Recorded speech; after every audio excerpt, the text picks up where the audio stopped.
Hello everyone, today I'm going to go through newspapers that are useful to learn languages, as well as TV channels that are also beneficial in order to achieve this goal.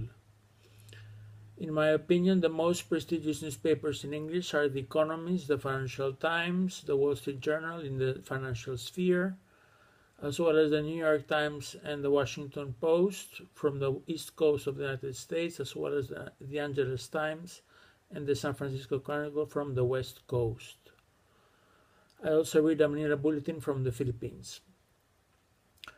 The best financial channels in English are CNBC, Bloomberg, some programs from CNN, BBC World, and other channels from other countries which I already mentioned before.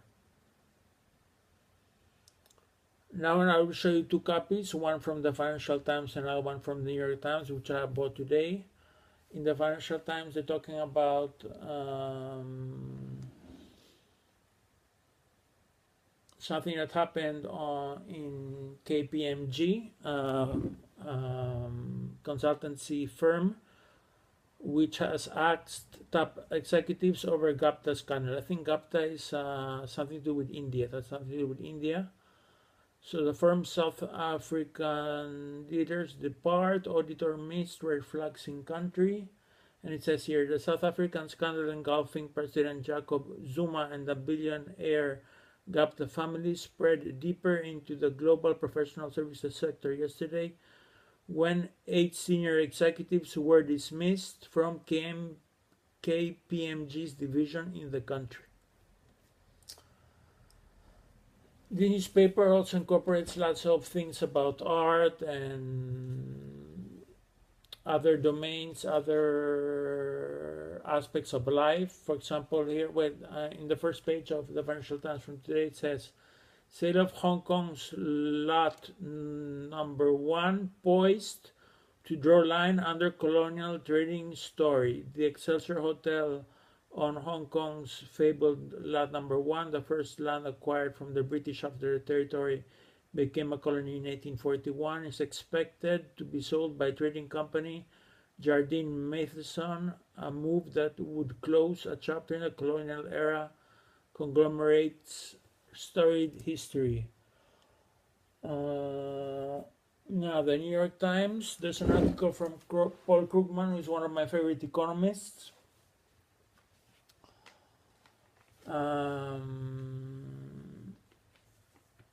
It says, politicians, promises, and reality. On Wednesday, Donald Trump demanded that Congress move quickly to enact his tax reform plan. But so far, he has not, in fact, offered any such plan. Okay, this will go forward, this will continue.